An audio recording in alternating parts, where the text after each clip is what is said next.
of the choice of the venue. Right.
Good evening, everyone, and welcome to our first ever live recording of What Were You Thinking podcast.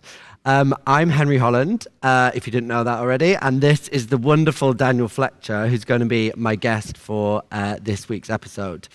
And we're here in the incredible Samsung KX space in Coldrops Yard in London's King's Cross, doing this live for the first time. So thank you so much, Daniel, for being a part of this with us. And we have a very small guest list here. It's very exclusive. It's very private. It's very 6 people with 2 meters between all of them. So everybody at home can be rest assured that we are very much following every single rule, however confusing. Okay, so menswear designer Daniel Fletcher's star is firmly in the ascendant. A designer with meticulous taste and a distinctive sensibility who is already garnering global attention for his work after starting his eponymous label in 2015 when iconic US retailer Opening Ceremony bought his graduate collection. He gained experience through his studies working with Louis Vuitton, Burberry, Victoria Beckham, and in 2017 was nominated for the LVMH Prize. Then, in 2020, he went global when he graced our screens and went on to the finals of the Netflix show Next in Fashion. Before being I sound like Hilary Alexander, Next in Fashion. Before being named artistic director with iconic Italian label Fiorucci. Today, I want to talk to Daniel about the importance of some of his collections, how they've punctuated his journey thus far, and what the story was behind them. How he uses his work to draw attention to social and political issues that he cares about, and how he harnesses and utilizes the power of fashion. How was that? That was good. Was it good, yeah? It was horrible to hear. I know. Like, it's really nice, but yeah. I'm like... You just sit there being like, God, I'm such a big deal. Hi, Daniel. Thank you so much. Oh, thank you for having me. So tonight's episode is slightly different. Obviously, we have a very dispersed crowd whose facial expressions we can't read. So whether they're liking it or not, they're hidden behind a mask. They could be giving us all sorts. Maybe for the best. Maybe for the best, yeah.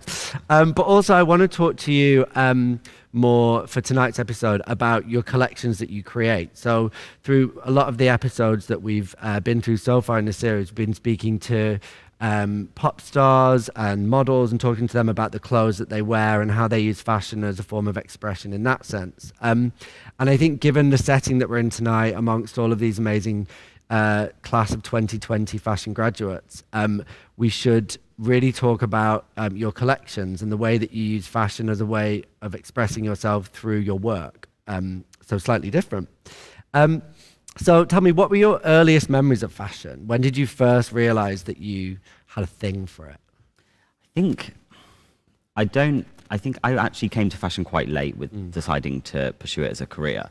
I'm from a small town in the north of England, and I didn't know how to become a fashion designer, or even if that it was possible to be a fashion designer. It was kind of like... It's just not something... Oh, sorry. It's just not something that's talked about. I was from a place called Ramsbottom in the north of England, and I always say the same thing, like, no one said, why have you ever thought of being a fashion designer? Also, I think there was a thing at the time, like growing up in this small town, like saying that I want to be a fashion designer was like saying that I was gay. And at 13 years old, that was not really what I was thinking about at the time.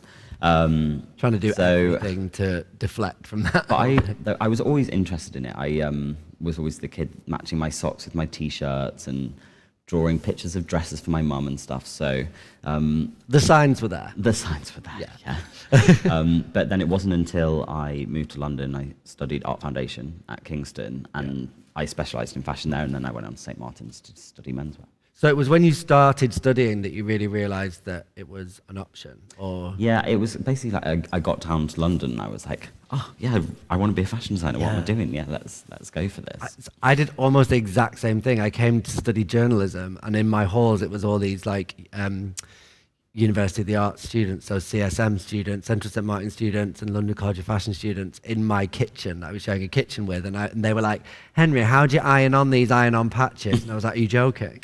Like, I'm doing the wrong degree, like I should be doing fashion. So then after your art foundation, then you got into St Martin's. Yeah. How did that feel? Like, you must have been blown away. Yeah, it's really tough to get in there. Yeah. It's kind of, but I just had kind of set my mind on it. I was like, this is the only place that I want to go. Yeah. And I'd never really thought about it not being an option. It was just like, this is where I want to go. I've got to get in. It's called manifesting that. Yeah, and then somehow it happened, and then I went there, and it was amazing. I loved it actually. I think it's a very difficult university. They work you really hard. Yeah. You have to work really independently, and but I kind of had a great class, great tutors, and I really kind of got the most out of it. Looking back on it, do you think that they taught you all the skills that you needed?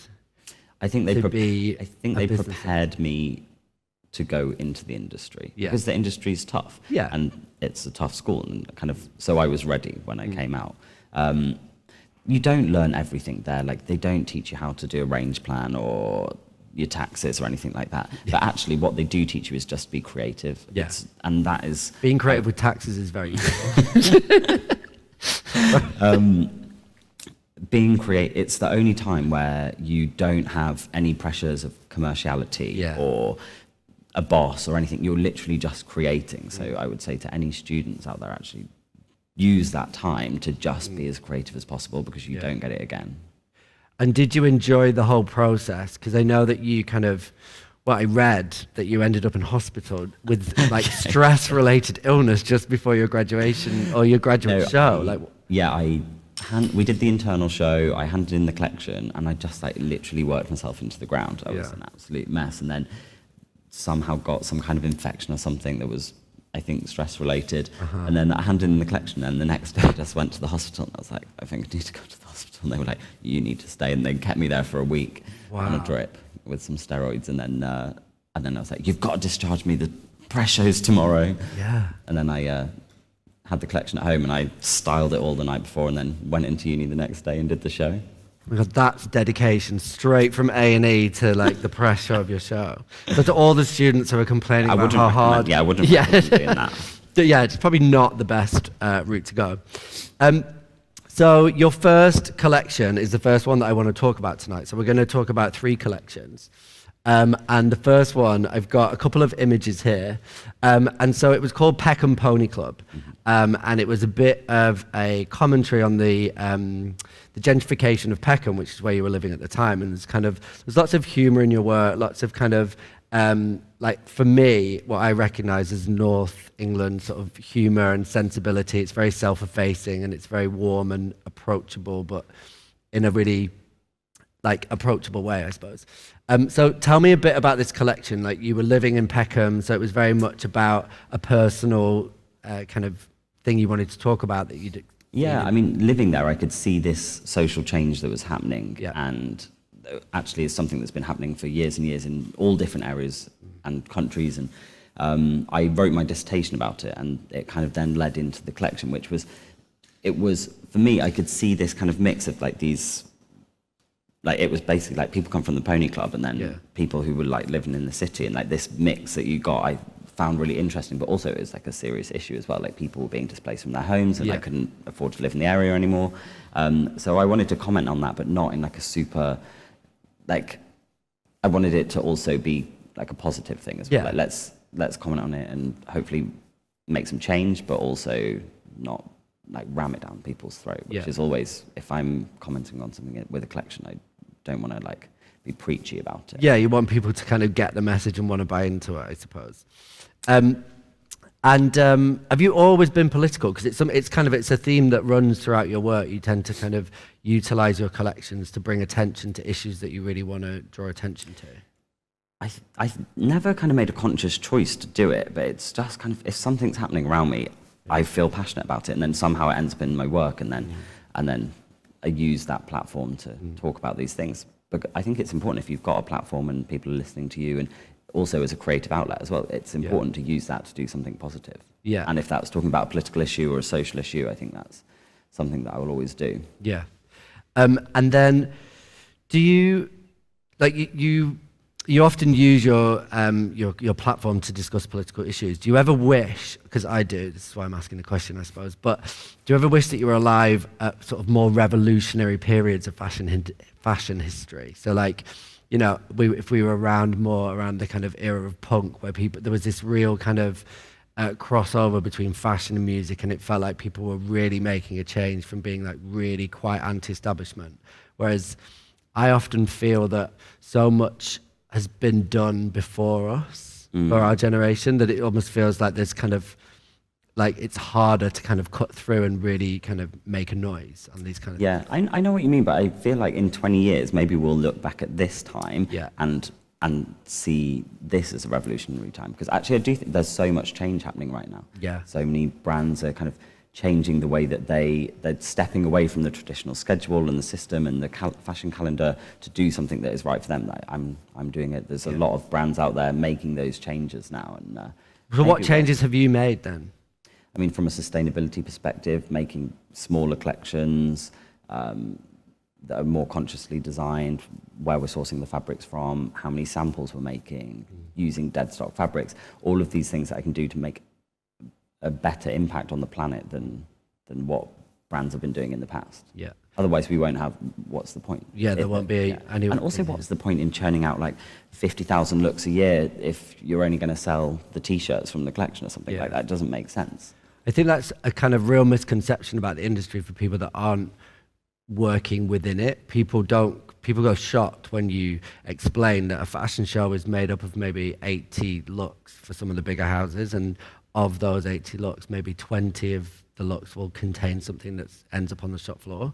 And people don't really realize knickers and jeans. Yeah, people don't realize the disconnect between what they see on the catwalks and the runway than what they see in the shops.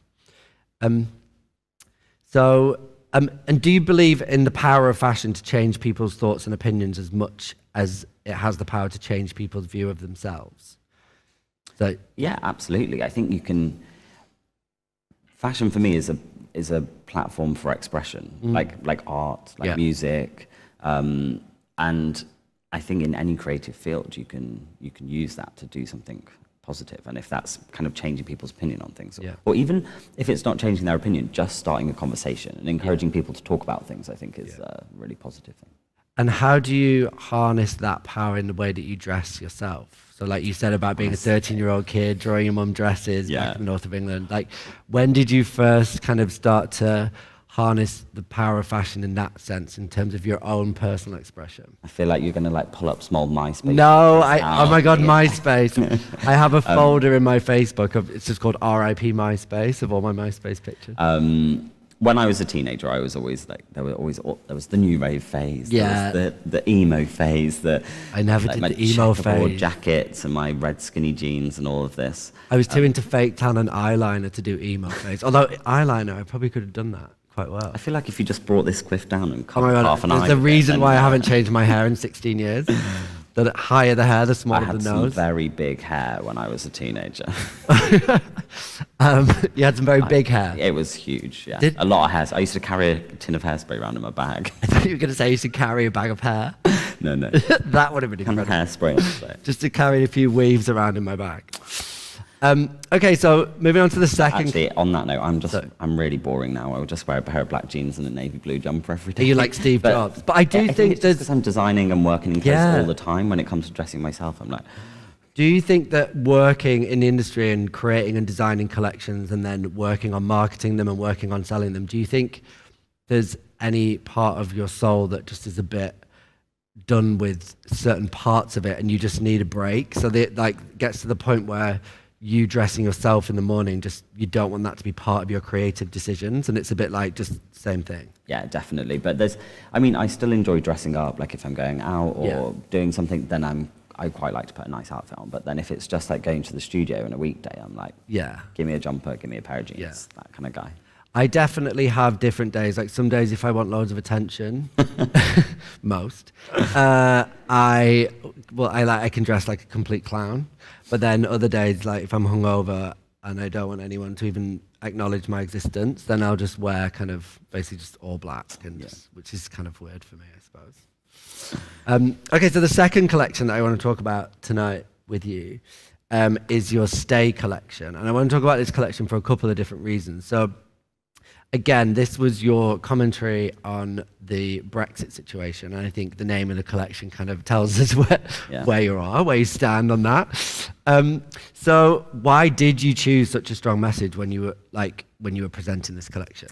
So this was the first time that I was doing anything that was kind of connected to Fashion Week at all. Right. Because so the first collection, my graduate one, was picked up by opening ceremony, and then I produced that for them, and then they were like, it sold really well, can you do another one? So I did another one, which I just kind of did on my own and showed outside of the traditional. Didn't Harry Styles wear your graduate collection on James Corden's car karaoke? He was my first customer, actually, Harry. Wow. Yeah. Did he pay for it? Yeah, he did. He bought all the shirts for my graduate collection. Wow. Really nice. That's impressive. And it really helped, actually.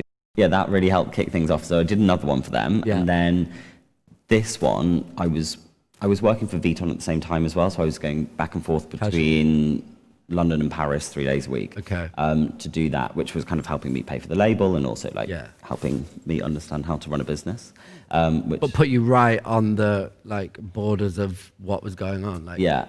And it really, Fashion Week that time was it was a couple of days before the referendum, and I was like, right, if this is an opportunity, if people are going to be paying attention, going to be looking at the collection, let's use this opportunity to like encourage people to actually go out there and vote, and hopefully vote to stay.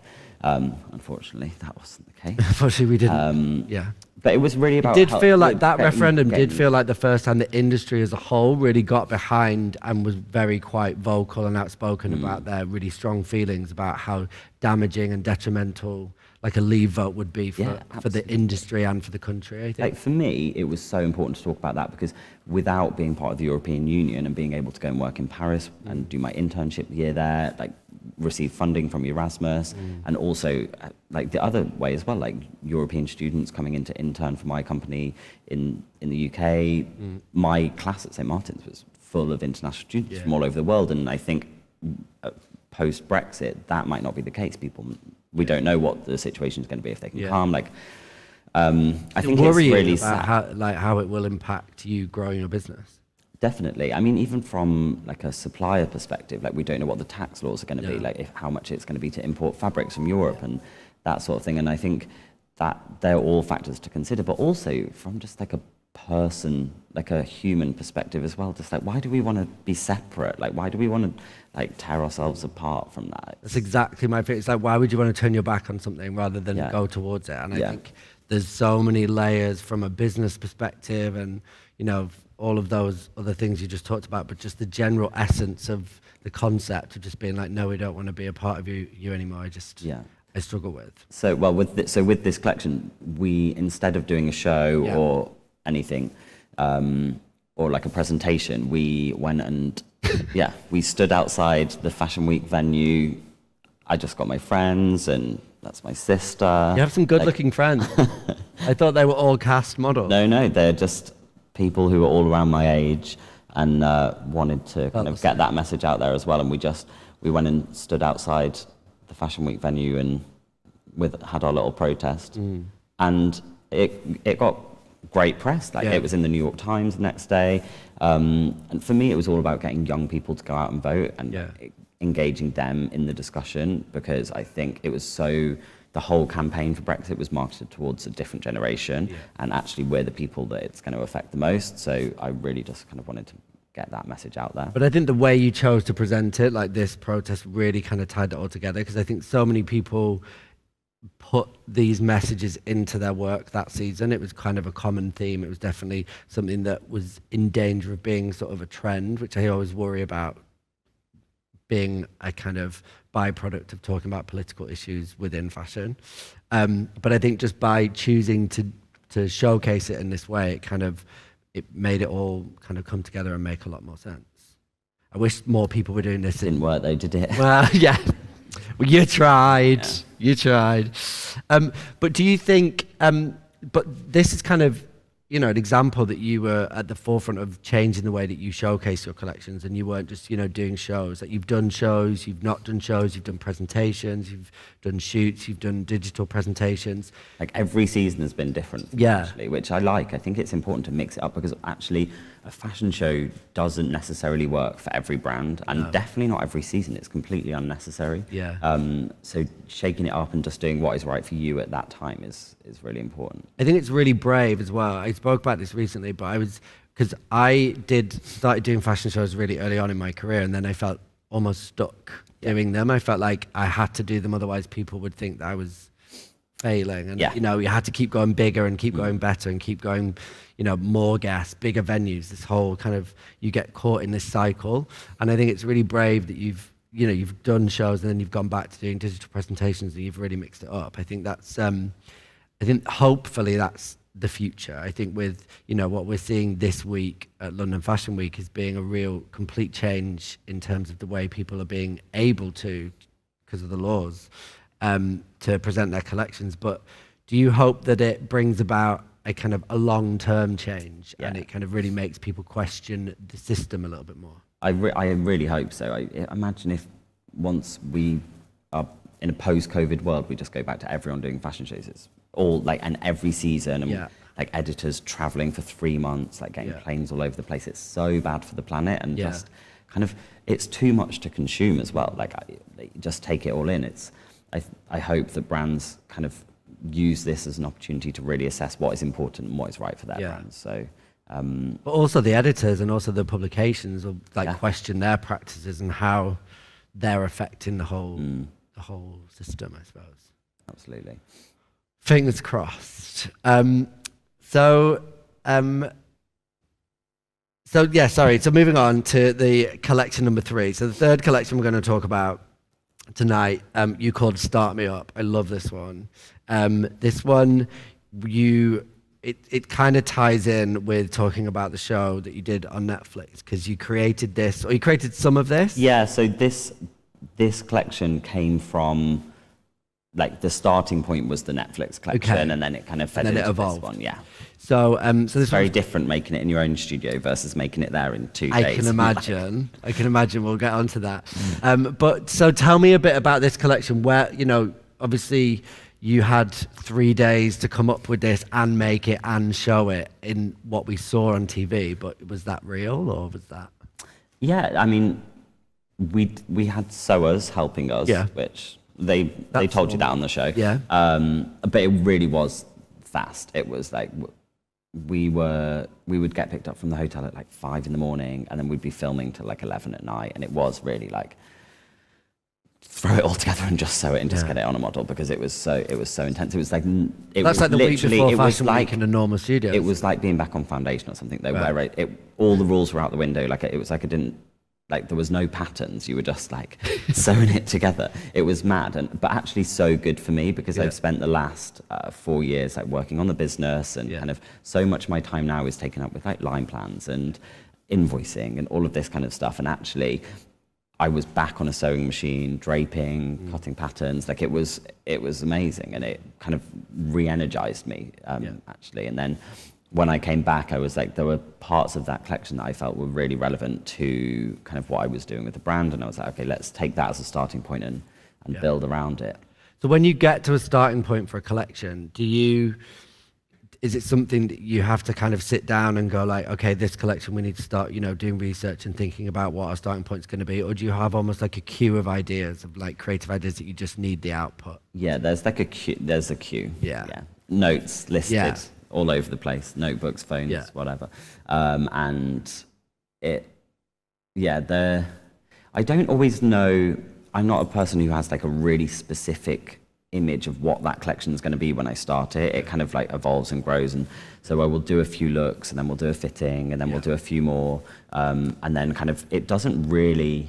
I never really know what it's going to be until like the day before we release it, actually, which is maybe a quite scary way for some people to work, but it's just the way that I work. It should keep evolving until the very last minute, otherwise it's never going to be the best it can be unless you're still working. And the bits that I always love the most are the ones that are done last, So what, can you remember which the first look was that you created in this collection then? It was this one with the jockey shirt. Amazing. Yeah. So you're actually going to donate that original sample for us, which we're going to... Perfect. Look at that. That was seamless. You're actually going to donate that jockey shirt, which we're going to be selling on Vestiaire Collective on the What Were You Thinking page. And all of the proceeds are going to be donated to your charity, which is Help Refugees. Which you've worked with before, and you did a t-shirt with last year. So they run the Choose Love campaign, and I designed a t-shirt for them last year, and they do so much amazing work in helping people who are displaced from their homes and need help, and it's a really amazing charity. So amazing. Well, that piece is actually for everyone here tonight and anyone watching at home. It's going to be live on the app from a week today. It's going to be live next Friday. Next Friday. This Friday. So I don't know what day it is. It's Sunday. It's going to be live on the website, on the Vestiaire Collective website on Friday, and I'm going to buy a diary. Okay, so just going back to this collection then. What was the experience of being on the show like, being on the TV show? Did you worry about what people's perceptions would be about you doing reality TV? I was absolutely terrified going into it. When they first contacted me, I was like, this is not real. Like, I'm not going on, like, what are you talking, like, I just thought it was some kind of joke. You get these emails, and then I like played along a bit. I was like, yeah, so sure, did you we'll get have scouted? a call. Like someone just came and contacted you? Okay. They emailed me and were like, we're doing this Netflix show. Like, can we have a call with you? And I was like, well, let's see what it is. And I was like, it could have been absolute trash. Like, you never know. And I was like, I've worked for years trying to build a reputation as a credible fashion designer. And I was like, if I go on a reality TV show, is it going to be like, I don't know, like Big Brother or something? And there's like am I going to be horrible, or I don't know. I was nervous. And even when I got there, I was still umming and ahhing whether I would actually do it. Really? What, when you got to LA before? Yeah, because we had to they brought out more designers than were actually on the show, and we did screen tests, and there was like some people didn't make it onto the show. Ooh. And at that point I was like, oh God, is this really what I want to do? Yeah. And then I'd said to her, I hadn't even told people, I was like, oh yeah, I'm going for a week, because I was like, I didn't think I would make it onto the show or whatever. And how long was the filming process? 2 months. and I just kept saying like, oh, I'm probably coming home next week, because as soon as you were out, you flew home. Right. And then it just like kept getting longer and longer and longer, and everyone in London was like, what, like, are you actually where are you? Also, because I couldn't tell anyone what I was doing. Right. But then people knew I was in LA, and they were like, Daniel's been in LA for like 2 months. Yeah, it was mad. It was really crazy, but such an amazing experience. Moving to a different country at this stage in my career and my life, and doing that and taking myself out of the business for 2 months was really liberating, and it kind of re-energized me and gave me some of that passion back for actually designing, because I was designing so much and so quickly. And also I met some amazing people, like Minju is amazing and I love her, and I'm so glad that I got to have that experience. Yeah. And do you feel, watching it back, do you feel like it gave a good representation of what the process is like in terms of creating and showing collections? I mean, it was very like a shinier version. Yeah. But I felt like of all the things that I've seen on the TV that kind of follow that process, I feel like it was the truest to reality that. Yeah, I think from that, there are elements, I would say it is the most realistic. However, like when I'm working on a collection, I'm researching and designing, like then you would literally, they'd be like, okay, this week it's sportswear. And then you'd literally have 10 minutes to like draw something, and then the fabric cupboard would open, you'd have to get your fabrics. Like no one works like that. But I was just like, here we go.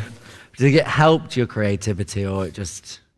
You didn't have time to think. And actually I would say one of my positive attributes is that I can like solve a problem quite, like, I'll just figure it out. You were pretty unflappable as well. There was some moments. Yeah, and I stay calm as well. Yeah. So, yeah. Is that just the front? Are you full-blown panicking underneath? I just think there's no point getting stressed out about it, you know? You just got to, like, figure it out. And also, if you don't do it, then it's not the end of the world. It's just a shirt or something. Like, so, yeah, I was just like, you know what? Yeah. We're here on a TV show. It's not real. Like, did you ever watch Fashion House with Gareth Pugh years ago? Yeah, I've seen it, yeah. See, that was a good one as well, because they were all kind of like, I think... Was Rihanna on that? No, that was one I did. Oh. That was called Style to Rock, but thanks, Daniel. Oh, yeah. Yeah, cool. Wasn't one of the contestants from Style to Rock, from Next in Fashion on Style to Rock? I don't know. Not that I remember. Marco. I think he worked on... Marco? I think he worked on Style to Rock. Maybe. Really? I don't know. Could be chatting rubbish here. I mean, I barely remembered I was on it. Could be. Maybe. Could be. So, what were Alexa and Tan like? Oh, I love Tan and Alexa. It really felt like they were our mum and dad. Did they give you advice off camera? Unsolicited? There was one moment where, like, we did a bit of a line-up thing, and, like, Tan was a bit, like, he was like, not sure about this, and but it was obviously to try and like get me a little bit scared, or like it was when it was just me and Minju, and like, he was like, oh, don't you think it's quite similar to things you've done before? And then we stopped filming and we were just like stood there having a chat, and he was like, and I said to him, I was like, of course I'm going to do things that look like they're recognizable Daniel Fletcher pieces, because I'd be mad to go on a TV show and not do things that look like me. I was like, yeah, of course. And then he got in trouble for that, because he like shouldn't have told his real opinion. I don't know. Okay. I don't think they were allowed to give us like their opinions, but they did a bit. I mean, they're great. Who was the harshest? Like guest judge or permanent judge? Because like Christopher Kane was on. Christopher was great. I really liked him. Eva was nice. Prabal Gurung was a bit tough. Was he? Yeah, he was like, "Oh, look at this buttonhole. It's not done very well." I'm like, "It's a buttonhole. I've got 2 days to make an entire thing." 2 looks in about 12 hours. And you tell me my buttonhole's not very good. I was like, "You get on that sewing machine and make this suit then." Like, they should have put that on the shelf for sure. How has it affected your business? Like, how did this collection do? Did you see like a significant change? Yeah, it's really been like this year's been really good from a business perspective, but it's also really mad because it's changed from being like people who followed the brand and watch fashion shows and like look to me as like a fashion show designer. Yeah.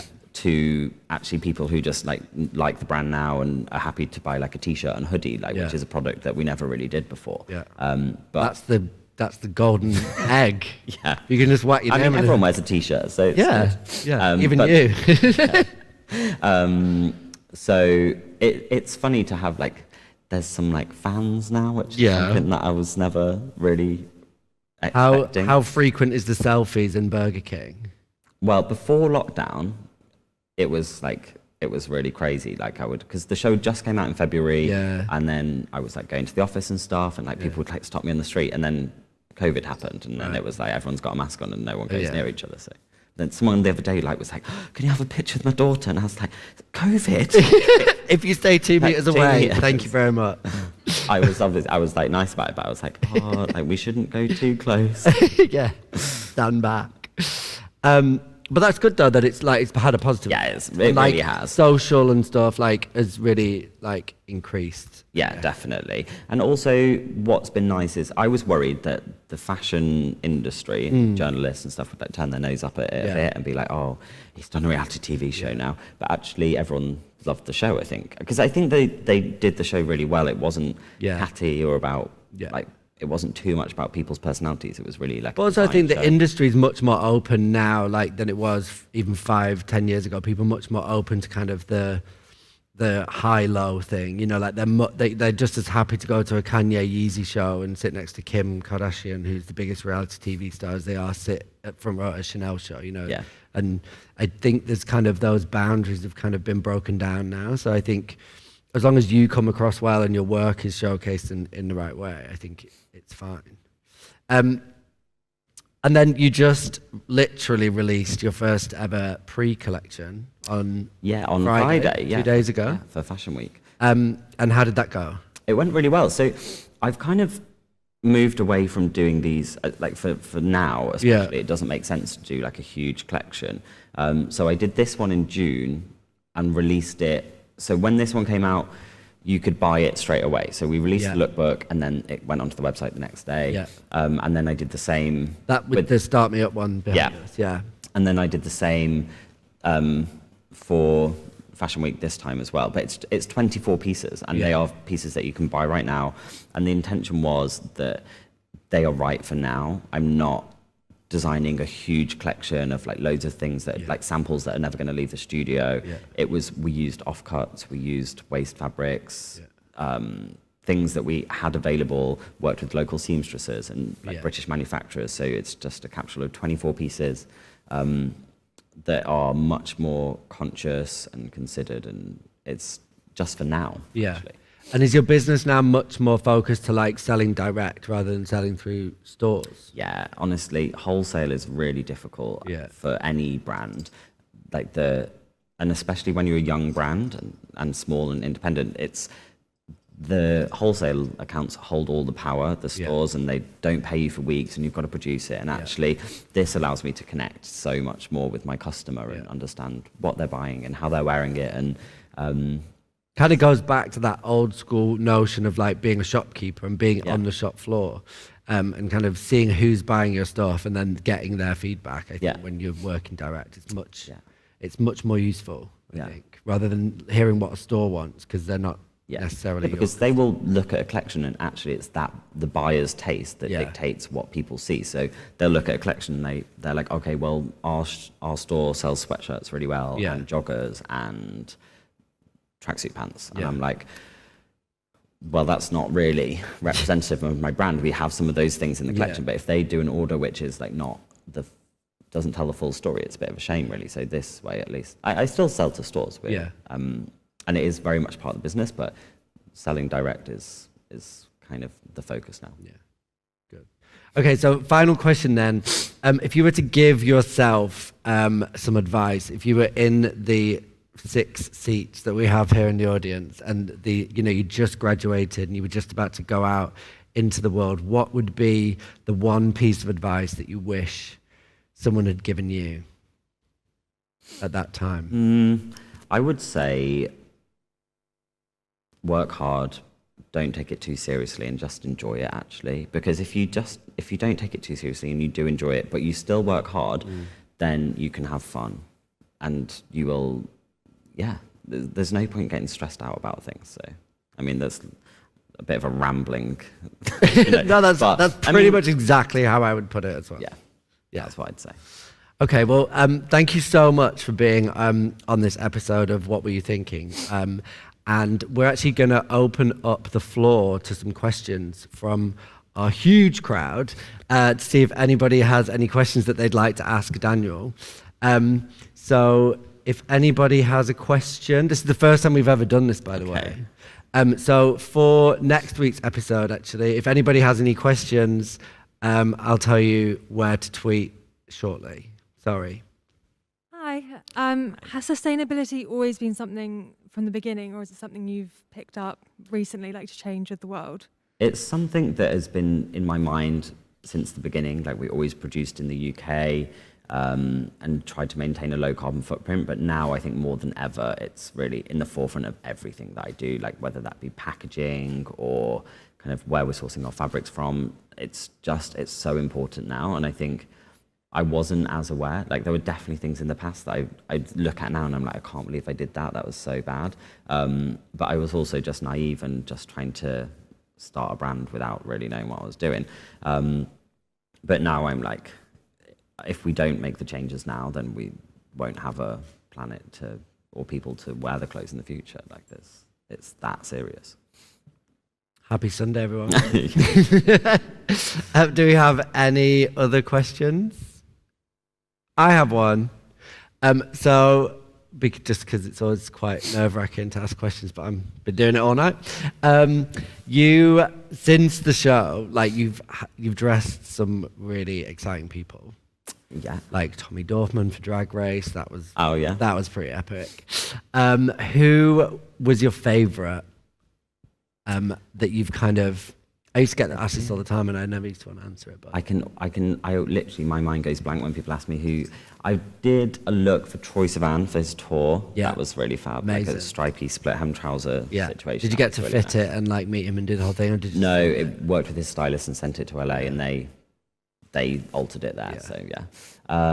Who else is fun? I mean, Harry Styles is great. Like, he looks first customer. Does he still wear it? And I send him some stuff sometimes, but I think he has some big brands that he works with specifically. Yeah, rhymes with Tucci. Cool. Yeah. Have we got any other questions? Again, we've got a question on the front row here. Pink socks. Oh, do you have any plans to make any more political collections? I never really plan it, It's just kind of like, it just happens. It's when I'm designing the collection, it kind of, if there's something going on that I feel passionately about, it will just kind of creep in there. It's not a conscious decision normally. Hopefully the world will be in a slightly better place, and I won't have to be doing a Brexit collection again. Well, I'm just fuming. I stopped making rhyming T-shirts before getting to rhyme Trump and dump, but never mind. You could do a special. I really could, couldn't I? Yeah. Available next Friday. Available in November. Yes.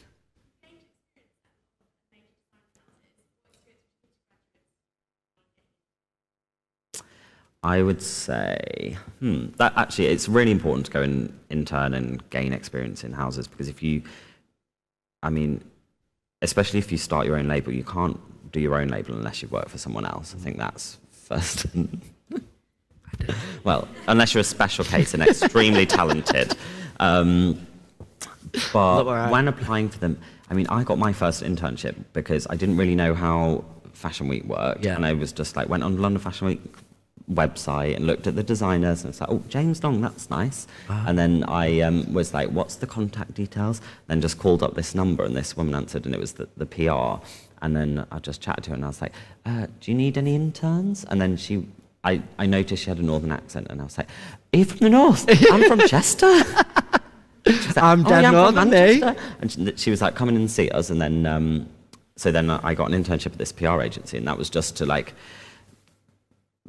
just so that I could worked in the showroom, was like sweeping up. Like, what do you look for when people apply to come and intern with you?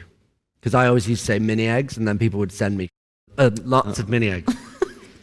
I've not tried that. That's really good. Yeah, idea, I once said at a talk, if you ever want me to, pieces. Yeah, if you ever want to get my attention, send your CV with a bag of mini eggs, and then like for weeks I got inundated. It was a really good idea. What do I look for? Someone who's really organised. Our studio is really, like, it's very calm. Right. Like, I'm quite methodical in the way that I work, and I want someone who's not going to bring, like, stress and drama, and it's just going to, like, fit into the team and be very calm. So, like a nice, neat portfolio, a garment bag full of clothes, but that's neatly sewn. Take notes. Everyone's like that. In what direction do you see your brand going in the next 5 to 10 years? I think like introducing more women's is going to be kind of something that I'm going to do. Did you shoot all your collections now on men and women? Yeah. Yeah. I mean, clothes don't have gender. No. A shirt is a shirt. Yeah. Like, sometimes there's going to be fit issues, but also, like, not every man fits one shape, and not every woman fits one shape. So, kind of just cutting down those boundaries and just making clothes that are for everyone is important. Yeah. Also introducing some other categories as well. Like, we don't do bags. No. I would love to. I used to, when I was at Vuitton, I was doing bags, and I would love to do that. Yeah. I think it'd be a slightly different experience doing bags outside of Vuitton than it is. But yeah, still fun. Okay, but thank you. Thank you so much, Daniel. That's all of our questions. And if anybody has any questions for our next guest on What Were You Thinking podcast, our next episode is with Jake Shears from the Scissor Sisters. I can't say that. I'm going to have to figure that out. And if you have any questions for Jake, then please tweet them to me at WWYT_podcast. And that's everything for tonight. Thank you so much. Thank you so much for everyone being here and being patient with your masks on and sitting nowhere near your friends. I really appreciate it. Thank you. Thanks.